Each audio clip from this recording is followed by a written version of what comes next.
Hello, everyone, and welcome to my session today looking at the class of 2022. My name is Tanya Sarakinas, and I'm the Commercial Director at the Insights family. My session today will explore how the attitudes, behaviors, and consumption patterns of this generation of families are not only different from their predecessors, but constantly changing. From how they spend their time and money to their favorite toy categories. The Insights family use our trend data and forecast data to unveil the class of 2022. As well as covering the demographic, societal, and educational factors, the session will dig into some of the play trends which are set to drive change across 2022. The research will look specifically into the latest cohort of kids leaving kindergarten, age 6, and elementary school, age 11, to see how their worlds have changed during the pandemic. Focusing on actionable insights to help drive your marketing and product development strategies, this session will utilize the Kids Insights and Parents Insights real-time data from our US and beyond. But first, who are the Insights family? For those who don't know, the Insights family are the global leaders in kids, parents, market intelligence.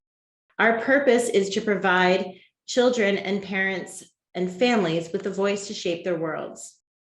Our mission is to become the business critical partner to the world's top brands and to engage kids, parents, and families. We speak to 750,000 kids and parents in 22 markets, representing 95% of the world wealth. In the US alone, we speak to over 21,000 children and 10,000 parents per year. We do this continuously, and we're surveying different kids every day. It's a real-time data, which is really important in a world of kids where trends move so fast. Our sample is balanced across age, gender, and local regions too, within those countries, all GDPR and COPPA compliant. We don't collect any personal identifiable information. All the data that we'll be talking through today is taken from our data portal, which you can see here. Now, before we look into the world of kids, I want to firstly look at some of the results from our 2021 Industry Voice Report. And here's what we, and you know, 89% of industry professionals agree that the world is moving faster than ever before. 9 in 10 businesses believe that they will be affected by the post-COVID economic downturn. In the kids and family industry, 69% agree that the amount of change is unparalleled. And only 6% of businesses believe that they have sufficient understanding of their own market. 94% agree that now is essential to have regulated data on kids and families to drive business decisions. And 9 in 10 businesses surveyed believe that the media landscape has never been more fragmented. So there's a lot of change happening in the world, and you can take part in this year's Industry Voice Survey. So let's take a look at some of our data on toys and games. There's no better place to start than looking at how kids are spending their time. When comparing 6 and 11-year-olds' leisure time, we can see that older kids obviously spend significantly more time on the internet and social media, up 42% compared to the 6-year-olds, whereas younger kids tend to favor watching TV shows and playing with toys and games. We can see school still ranks in first place as the most discussed topic, highlighting the importance of education and social groups in their lives. And video games rank second, while also being their favorite hobby, followed by games and coronavirus. The key time to play with toys is between 4 and 6 p.m. on weekdays for all age groups, and this is much more steady throughout the weekend. At the peak time on the weekend, 12% more 6-year-olds are playing with toys compared to those age 11. Now, looking at top categories, our Kids Insights data has identified a considerable year-on-year shift with creative toys. Looking into favorite toy types, we can see about a 46% increase for kids age 11. During the same time frame, action figures have remained the most popular type of toy at 25%. Brands and retailers providing these products can utilize this insight to increase marketing spend and reach this highly receptive audience. We can see that card games have massively increased in popularity in the last year for both 6 and 11-year-olds, and these are games that can also enhance kids' development. When it comes to purchasing toy related to kids' favorite IPs, YouTube is the only media type which has grown in both 6-year-olds and 11-year-olds. COVID-19 has not only altered kids' digital lives and habits, but also their offline lives. On a global scale, we have seen a growth in traditional feel-good and slow hobbies and interests where kids may want to disconnect from the online world. Currently, over 40% of parents prefer to do activities that encourage bonding with their kids. And as living with extended family is the norm for many households, a push for family values is something that has experienced growth during the pandemic. Parents who play board games with their kids are 5% more likely to make regular impulse purchases for their kids once or twice per month. This means that there's an opportunity for games companies to create marketing designed to result in impulse purchases, such as competitive pricing strategies and flash sales. We're now going to look into these 3 key titles into more detail. We'll look at these next trends through the filter of attitudes, that's what you think, behaviors, that's what you do, and consumptions, that's what you buy. Attitudes, looking at the evergreen generation and experience economy. Behaviors, looking at the rise of kids' influence, the danger zone in retail, and new places to engage kids. And consumption, looking at the personalization, direct-to-consumer, and digital or physical. So let's firstly take a look at the attitudes of kids today, firstly focusing on the environment. The environment and sustainability have become a huge concern for kids in the US and across the world. And this also has a big impact on purchase decisions. 28.7% of 6-year-olds say that it's extremely important that a brand or product has eco-friendly credentials. And this gets higher as kids get older, with 34.2% of 11-year-olds saying the same. This shows how the concerns grow as the kids get older and as they become more educated on the topic. Looking at another change in attitudes, kids, parents, and families don't just want to consume a product or watch content, they want to create, build, and develop their own personalized experiences. So much so that in 2019, we declared that the terms audience and consumer are now outdated. The experience economy is a key purchase driver with kids. 49% of kids aged 6 and 54% of aged 11 agree that they'd rather spend money on an experience than a product. Ensuring there's an entertainment element to the in-store experience will not only sustain football, but will also keep brands ahead of their competition. For example, Toys R Us have fully utilized this with their new flagship store in New York. Parents are also demonstrating that experiences are now a crucial factor when making purchase decisions, just like kids. From Q3 to Q4 in 2021, 8% more parents in the US agree that they would rather spend money on experience rather than a product.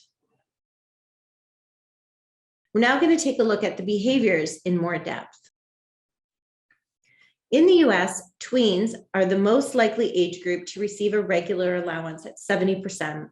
And this has increased threefold, up 204% since Q2 of 2021. With 39% of kids aged 6 to 12 in the US reporting that they save their money in a piggy bank and 30% saving using a bank, this emphasizes the reasons why parents are now trusting their kids with their own allowance and giving them greater financial independence. And they have a growing number of ways to spend it. Cash cards in particular have increased over the past year as kids become more independent with their finances.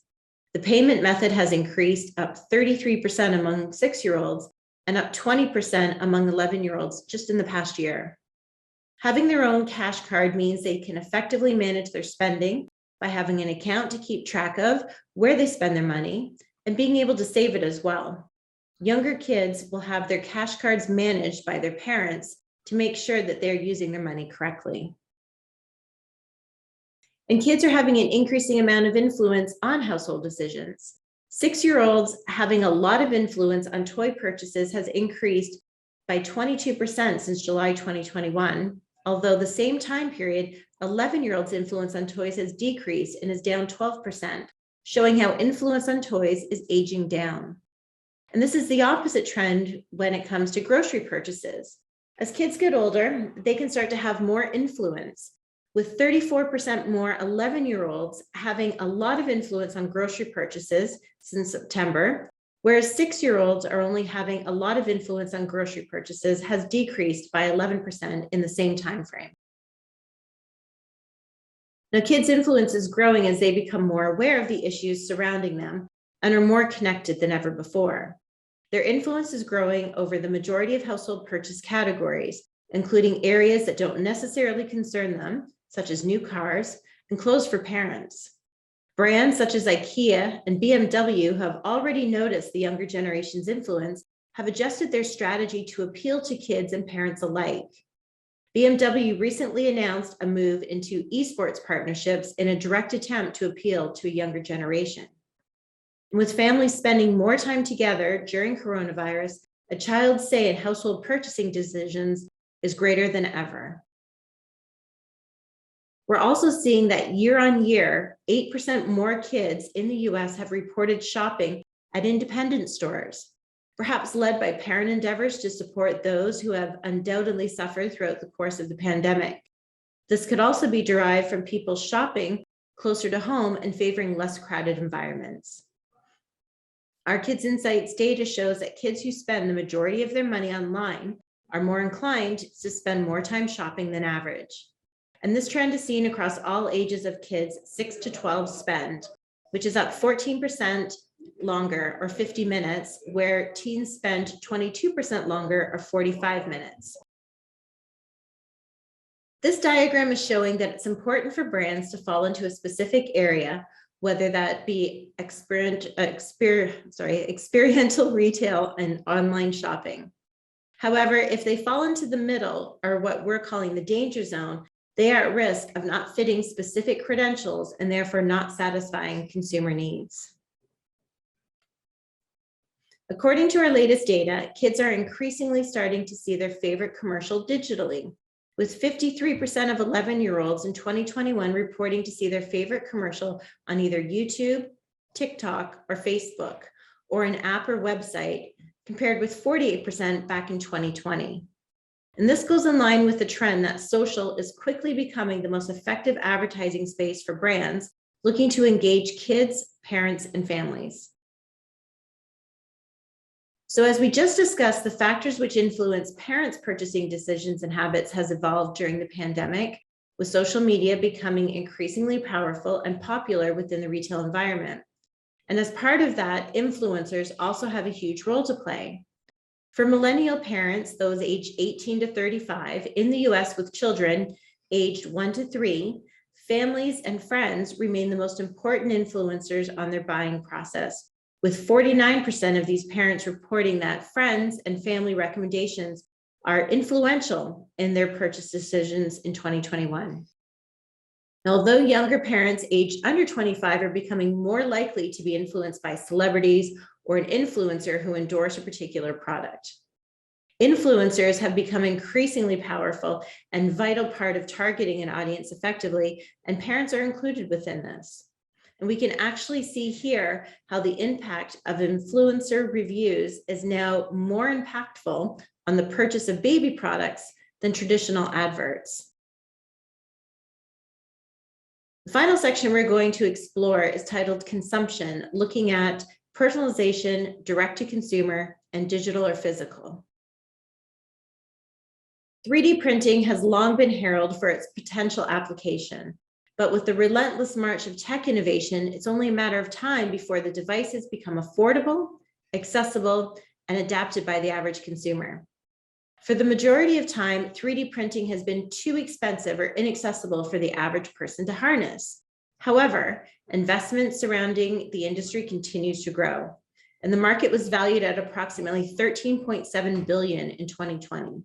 It is expected to surpass $63.46 billion by 2026, which is an annual growth rate of 29%. This technology brings around the possibility to provide families the ultimate level of personalization. Globally, the average tween considers the ability to personalize a product important to their purchase decision. And in the US, this number reaches 72%, up 38% compared to the global average. Kids in the Philippines, Mexico, Indonesia, and India also rank this factor considerably higher than average.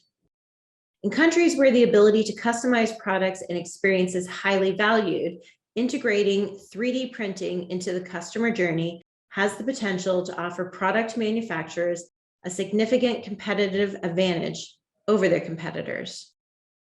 But brands are starting to experiment fashion, for example, and so are toys. Already, we have seen the application of 3D printing in the toy market. In 2021, Warner Brothers collaborated with Toybox to enable fans the opportunity to print licensed toy based on their IP, including Batman, a top 5 character among 6 to 9 boys globally. So what could this mean for you? We will see a digital-first product replicated in the offline world. In an era of in-game customization, kids could be empowered to not only design an item for their virtual characters, but then 3D print it also. 3D printing could enable generation now. This technology can be adapted by retail and toy stores, customization in mass available for dolls and action figures. With supply chain issues set to continue, direct-to-consumer 3D printable products are likely to gain favor. And will the future of licensing be influenced by branding that can be added to kids' customized products rather than putting a name to an existing product line, giving a whole new dimension to the co-creator future? In physical stores and on the high street, 3D printing could drive footfall in the experience economy, offering an on-demand personalized service as part of the live fan experience. To create an event which enables attendees the ability to leave with a personalized product created before their eyes creates a new level of engagement and brand event. As the price of 3D printers for personal use decreases, there's a new layer of convenience added to this list of potential benefits. The technology could be adopted in line with the growing demand for sustainability. By 3D printing products, consumers reduce their carbon footprint through the removal of shipping.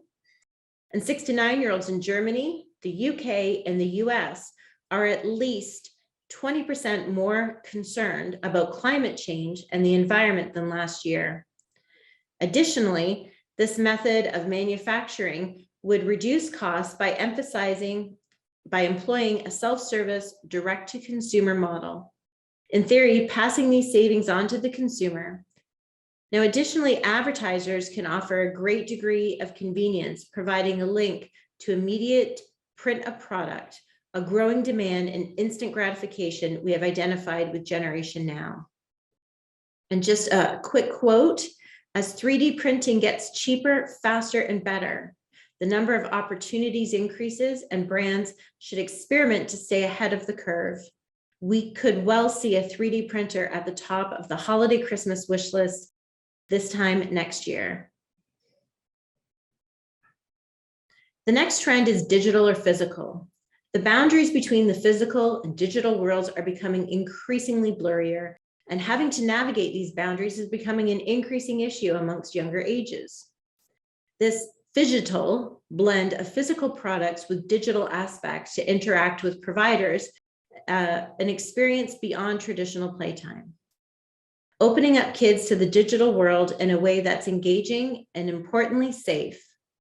Similarly, Nintendo have noticed the opportunity in bringing toys to life.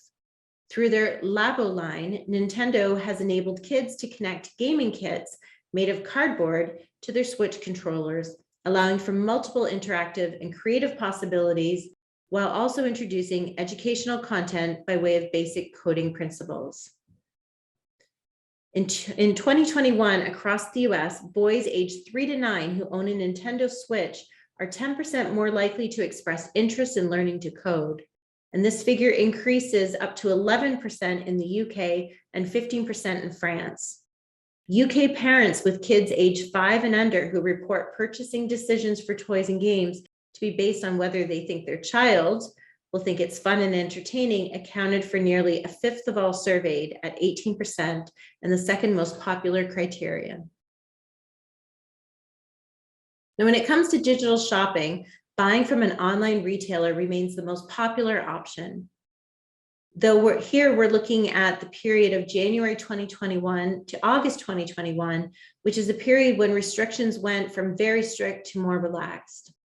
Therefore, as vaccinations are rolling out effectively, parents are beginning to return to the high street more often, and online retail has decreased slightly. But looking more closely, we can actually see during that time, buying directly from a brand's website or direct to consumer has not decreased, it's increased by 80%. The fact direct to consumer online retail has increased during a time when other retail decreased really shows the strength of this trend. The direct-to-consumer model has at least three main benefits and advantages. The first is selling direct allows brands to take real ownership of the customer relationship. Secondly, using both user and behavioral data gathered from better ownership of the customer relationship, it's possible to enhance the retail experience and provide a more personalized or individualistic consumer journey with special offers or personalized products. And thirdly, it's possible to leverage digital marketing to reach a global niche audience, utilizing the latest platforms, technology, and trends. This makes it easier for smaller independent brands to reach an audience, cutting out middlemen and communicating directly to their audience via social media platforms. Subscription and rental models also offer significant opportunities in this space. Brands not only need to offer the products that kids and parents demand, but also provide them in a seamless way, whether that be online or in person at a retail store. Our latest data shows there's also substantial appetite for subscription services.